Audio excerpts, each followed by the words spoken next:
good to be here. Confused on the day. I guess it's a Monday for you. It's a Wednesday for us. Tomorrow's our perfect Thursday, getting ready for this football game. Obviously a big game. And not just because it's the backyard brawl, it's because it's the first game of the season. It would be a big game no matter who it was. Obviously, rivalry game adds even more to it. We know they'll come up. There's a lot of hatred on their end. And Amanda's struggling over here today. And again, there's got to be a lot of hate on our end. That's what it comes down in rivalry games. So we'll get our guys coached up. They're well coached. I have a lot of respect for West Virginia and their coaching staff and their players. We've watched a lot of tape throughout the last 4 months, 5 months, whatever it's been. Again, a ton of USC tape, a ton of Virginia tape, a ton of their spring game. I watched every throw. JT Daniels, who will be the starting quarterback there. If they haven't made that announcement, I'll make it for him. He will be the starting quarterback, and so I've watched, I think, 238 throws that he's made in the last couple of years there. And again, he's very, very capable. I can see why he's the starter. He can make every throw. He's really, really talented. So we'll have our hands cut out for us on that end. And then, Dante Sills is one of their top defensive ends, who's a playmaker on the D line. They go in and out of 3 down and 4 down. So it'll be a great challenge for us. And I'll say this, you can have a great camp, and we finished a great camp last Friday. But it comes down to what are you going to do on September 1st? It's what it comes down to. What you did in preseason, how camp went, practice went, scrimmages here and there. It doesn't really matter. I mean, Thursday will be the first opportunity we find out what we have, and that's a fact. That's not coach speak. That's really how I feel. How good a football team do we have? How good a football team they have? There's a lot of unknowns. They got some transfers. We got some transfers. We got new guys that they're looking at tape from somewhere else. There's just a ton of unknowns. It's one of the hardest games to prepare for, I think, in the openers, because you have to prepare for so much. Offensively and defensively, and what did they put in the offseason? Who knows? We don't know. They don't know. We got wrinkles. I'm sure they'll have wrinkles, and that's what makes openers so much fun. So, questions? Pat, looking at the depth chart you guys got here, there's no or listed next to Israel Baniconda. Did he separate himself from the other? I think I forgot to put an or in there. I'm sorry. Oh, okay. I don't know. He's been really steady, so we'll find out. Again, it doesn't have an or right now. I didn't really forget, but he's come out of fall camp looking really good. But I tell you what, don't get comfortable because those other guys are really good too. There's a lot of talent in that backfield. And again, we're going to find out on game day. Okay, they can look talented against our defense, or in a drill or a period.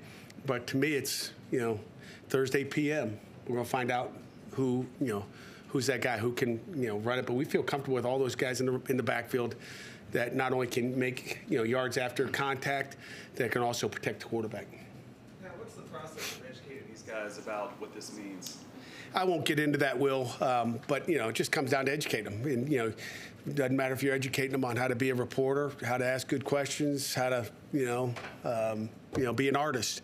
We're gonna try to give them as much education as we can on it, and teach them what a rivalry game is. I think I don't know if I've mentioned this to you before, or I mentioned it to the kickoff luncheon, but you learn real quick what a rivalry is, and some of our guys don't know. And and I didn't know before I got to Michigan State in 2007 really what a big time rivalry was. Shoot, I think our rivalry in college at Rhode Island was Brown. We played Brown. Like, that was your big rivalry, really? I think you have to understand where you're coming from. I think hearing from other people, I can tell you this, just to finish the education. When you have to educate, you try to bring in guest speakers, right, Billy? You bring in guest speakers, you try to bring in the best guest speaker you can. So our honorary captain this weekend, I couldn't be more excited, is Dave Wannstedt. So how do you educate him? Dave Wannstedt's come back to Acrisure Stadium, and I'm excited to have him here. He's one of my really idols. And I'm not talking because I'm a Pitt head coach, but he's a guy that I've always looked up to. When we played him at Cincinnati, when he was at the Dallas Cowboys, I remember watching some of his 4-3 stuff. But just to have him here, have our kids experience who Dave Wannstedt is, former player, former great coach, Super Bowl with the Cowboys. I mean, he's done everything. And now with Fox, I mean, you got the ultimate captain for this football game. Don't think he's going to take a snap for us, so that won't matter. But we're going to try to educate him with Dave Wannstedt and anybody else we can. You talked about educating through stories. How valuable is having a guy like LaShawn McCoy speaking at that event on Friday? And did you have a chance to play what he said to the other players who weren't there? No, I have not yet. I may. If you give me some more tips afterwards, be good. No, LeSean was awesome. He was really good, and it's stuff like that. They just need to know what they're getting into. As I say, they're playing for their families. Okay, their families will be up there in the stands, and to me, you always got to make it personal, and it will be personal. What does it mean to you personally that Dave would be willing to come back and your guys' relationships? You know what? It means the world, really. I mean, he's a Pitt man, and he's a busy man, okay, as well as a Pitt man. And for him to take time out of his schedule, and we're excited. It means everything, really. I mean, it's hard to get some guys back like him, and we're excited to get him back. Did you learn anything from the renewal of the Penn State rivalry on how to prepare players for sort of this type of experience? Yeah, I think you do. You learn from every rivalry game that you played in, but no doubt about it. You learn a lot of different things about it.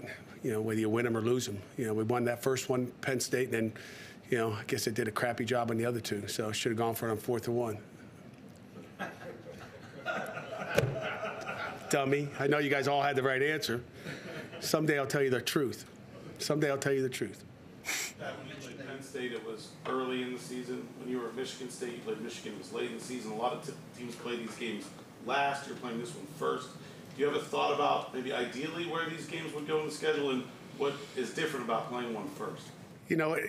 There's nothing difficult because, they got to do it. We got to do it. It's even. It's a wash.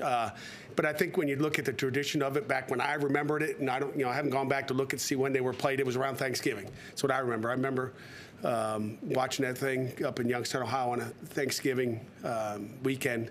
And I think in the future that might be where it ends up being is late in the season.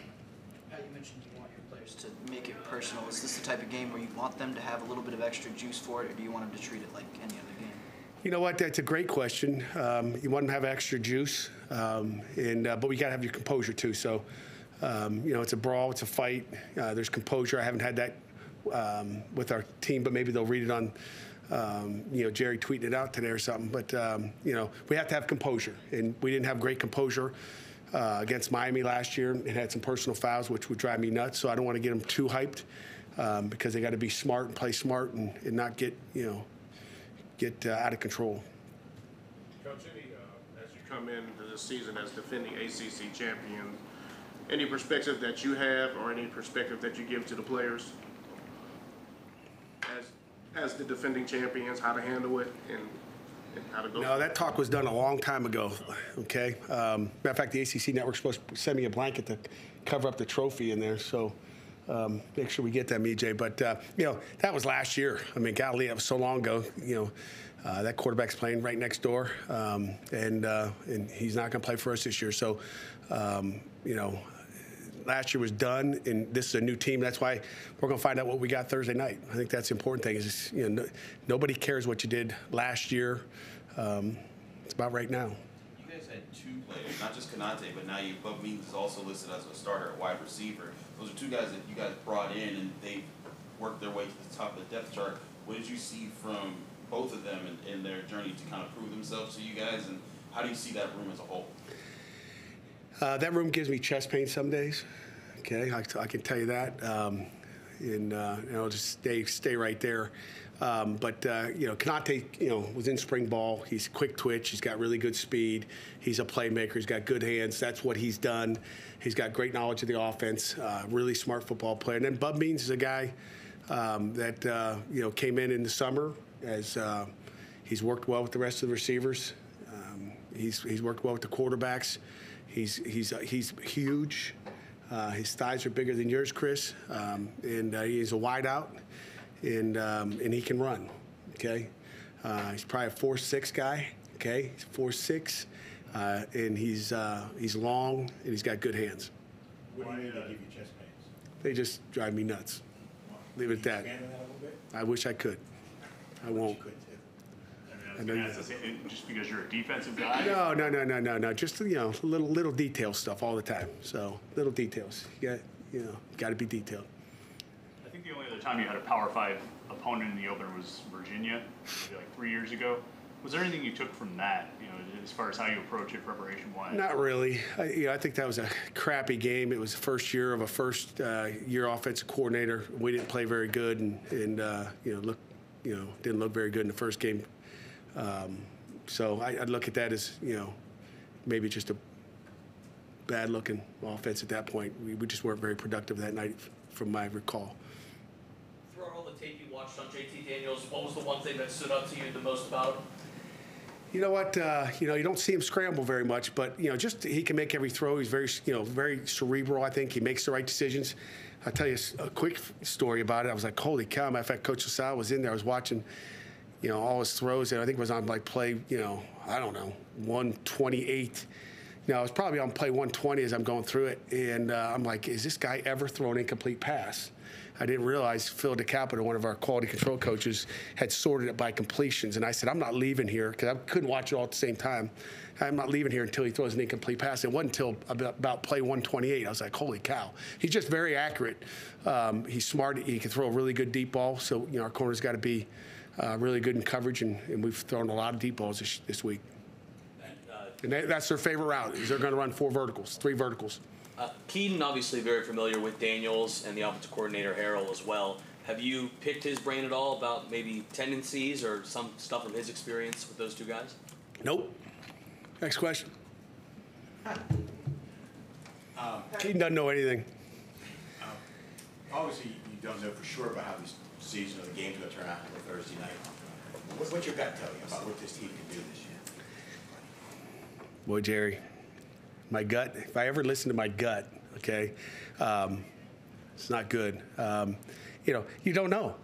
You don't know. I mean, I think we got a good football team.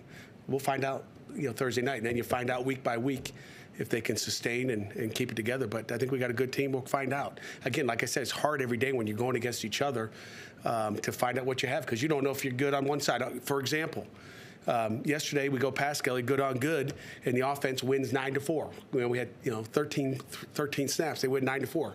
As far as just calling out who won that rep, offense completes a ball for 5 yards or more, I'm giving it to the offense. They won 9-4, and then today the defense wins 8-4. It's like, which team shows up, which coverage shows up, who's motivated, and as a coach, you wish it was 6-6, and you're like, okay, we're competing, but you got to compete every day, and we're going to find out where they are. I think it's kind of like you studied all, you studied for the last 8 months. Okay, it's been 8 months. We've studied for 8 months for this test. We're going to take the test. It's and the test is Thursday night, so you find out, I think, at that point where you are. But you don't know until you take the test, and you could study and study and study, and you've been on your iPad and you're on your computer, but you have to show up for the test, and you got to do something. The best students really feel good about what they did prior to the test. That's right. So, I think they're prepared, and we'll find out. You still got to take the test, but I feel good in our preparation so far. Pat, when the ACC guys, E.J. Manuel, Eddie Royal, Jordan, they came through and they said they weren't too high. They weren't the highest of you guys. When they saw your guys in the trenches, the offensive and the defensive line, they said that changed their outlook as far as what you guys could do this year. What kind of charge would you put to those guys, the big guys on the team, to set a tone, especially for a first game? I think they know. Every year we talk about it, Chris, is it comes down to those guys up front. We say it starts up front. If we're going to be successful, you better have a good D-line, you better have a good O-line. You can have all the skill in the world, but if you don't have anything up front, you got a problem. And, I feel comfortable with those guys, but we got to go out and do it. Offensively, we've stayed away from the quarter all camp, so your biggest concern is for your D-line. And your linebackers, for that matter, we've avoided and not tackled a quarterback all camp, and now we got to go tackle one live. And that's probably, if you said what's your biggest concern is tackling in an opener, and especially tackling a quarterback. We should be pretty good on a running back because we do that and thud them up, but we haven't hit a quarterback in a while. So this week, our scout quarterbacks, our rock quarterbacks have, they got to give us a good look. Have you made any notes on West Virginia's offensive line? They had some guys come back, and you guys having one of the most well-known defensive lines in the country, that's got to be a big matchup. Yeah, I mean, they've got 4 returning starters up front, so they got most of their offensive line back. James Gmitter, I think I pronounced that right, from Bethel Park, is a kid we recruited out of high school, down there playing left guard for him.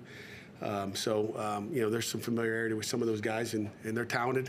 They got a really good O-line coach that was at Texas Tech. Matter of fact, we've gone back and watched Texas Tech in the Alamo Bowl because Sam Harrell was there and so was their O-line coach. So we've gone back to watch some of their trap stuff back in the day and a little bit of everything. Hey, we're at 12:16. We are going to have both coordinators at the podium today. Can I take one or two more for Coach before we move on to Coach Randy Bates, who's waiting in the wings? Coach, you brought up how Daniels likes to go deep, the offensive coordinators tend to go deep. How important does that make Eric and Brandon's role deep as safeties, and what do you expect from them on Thursday? You know, it makes all those guys. I mean, you know, we base out of our quarters, and you know, we got some change-ups, and you know, of course, but those guys are always, you know, they're out there on an island. Those corners are pressed up out there. You know, the safeties are going to do what they do, and you know, they're going to be involved in the run game and the pass game. And to say they're all pass game is crazy because they got to be involved in the run game. Because if they aren't involved in the run game, then it won't really matter. You know, they'll run the ball down our throat. So there's, you know, they got a big job. Amanda and then Will, we'll wrap it up. I have two short ones. You're allowed to have two. Okay, thank you.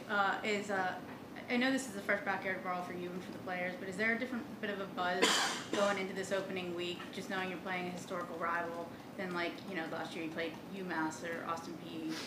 Yeah, no question about it. And I was going to say, I don't even remember who we played last year in the opener, so it was UMass. But, you know, there's no question about it. And I think, you know, everybody likes a little bit of a warm-up game, but, you know, just to get going.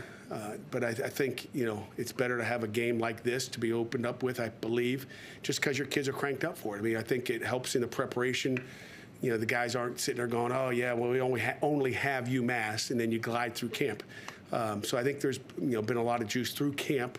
And like I said, I think we've had, a really good football camp. My other question is, I was covering the Steelers last night. Kenny's prediction is 31-10 Pitt win. What do you think about your former quarterback giving you Kenny a touchdown? should know better. I have to text him. Should know better. He can do that now. He's in the NFL. But I ignore all that noise. I did hear that last night. My son might have told me, or EJ told me this morning. So, everybody's got predictions. Kenny hadn't watched any tape, okay? But he's watched other tape, I'm sure. Go ahead, Will. Pat, you grew up an hour from here. I mean, was this something that was on the map for you, even though, technically, obviously, you were close to another university at the time? Not was really. backyard brawl something that registered? Is there anything that stands out of memory from your being in high school or a young player or anything? No, I wish I could tell you I remember a lot of things back then. No, I don't. I just remember watching the game as a little kid, so I remember the brawl.